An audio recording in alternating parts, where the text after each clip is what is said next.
Block panchayat working group യോഗം നടന്നു. President PAM Basheer ഉദ്ഘാടനം നിർവഹിച്ചു. കിട്ടുന്ന തുക ഏതെങ്കിലും തരത്തിൽ ചെലവഴിക്കുക എന്നുള്ളതല്ല കോതമംഗലം ബ്ലോക്ക് പഞ്ചായത്തിന്റെ ലക്ഷ്യം. ഇവിടെ സാധാരണക്കാർക്കും പാവപ്പെട്ടവർക്കും ലഭിക്കേണ്ട എല്ലാ തരത്തിലുമുള്ള ആനുകൂല്യങ്ങളും നൽകിക്കൊണ്ടും അതോടൊപ്പം തന്നെ നൂതനമായ പദ്ധതികൾ ഏറ്റെടുത്തുകൊണ്ട് ജനങ്ങൾക്ക് ഉപകാരപ്രദമായ പദ്ധതികൾ നടപ്പിലാക്കാനാണ് ഇന്നും കോതമംഗലം ബ്ലോക്ക് പഞ്ചായത്ത് ശ്രമിച്ചിട്ടുള്ളത്.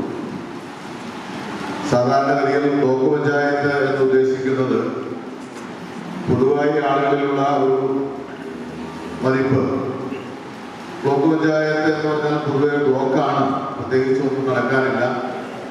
കുറച്ച് റോഡുകളും അല്ലെങ്കിൽ കുറച്ച് തോടുകളുടെ സൈഡുകൾക്കും മാത്രമാണ് ബ്ലോക്ക് പഞ്ചായത്തിന്റെ പദ്ധതികൾ എന്നാണ് ചിലരെങ്കിലും വിശ്വസിച്ചിരുന്നത്.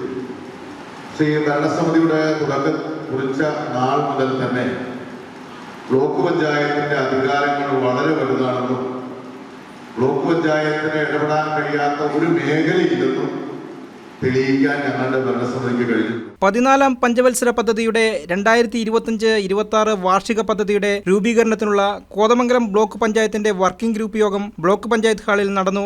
10,85,00,000 രൂപയുടെ പദ്ധതി വിഹിതമാണ് 2025-26 സാമ്പത്തിക വർഷം അനുവദിച്ചിട്ടുള്ളത്. കൃഷി, ക്ഷീരമേഖല, പശ്ചാത്തല മേഖലാ വികസനം, ദാരിദ്ര്യ നിർമ്മാർജ്ജനം, സാമൂഹ്യനീതി, വനിതാക്ഷേമം, പട്ടികജാതി പട്ടികവർഗക്ഷേമം, ആരോഗ്യം, കലാ സാംസ്കാരിക യുവജനക്ഷേമം, പൊതുമരാമത്ത്, കുടിവെള്ളം, ശുചിത്വം, പരിസ്ഥിതി സംരക്ഷണം, ദുരന്ത നിവാരണം എന്നീ മേഖലകളിൽ ആവശ്യമായ പദ്ധതി നിർദ്ദേശങ്ങൾ ഗ്രൂപ്പ് ചർച്ചയിലൂടെ യോഗത്തിൽ തയ്യാറാക്കി. Block panchayat vice president Diana Noby അധ്യക്ഷയായി. ഗ്രാമപഞ്ചായത്ത് പ്രസിഡന്റുമാരായ Jessy Saju, Saji K Varghese, Kanthi Vellakkayyan, standing committee ചെയർമാൻമാരായ ജോമി തെക്കേക്കര, സാലി ഐപ്പ്, ജെയിംസ് കോറമ്പേൽ, അംഗങ്ങളായ നിസാമോൾ ഇസ്മായിൽ, ആനീസ് ഫ്രാൻസിസ്, TK കുഞ്ഞുമോൻ, ലിസി ജോസഫ് തുടങ്ങിയവർ സംസാരിച്ചു.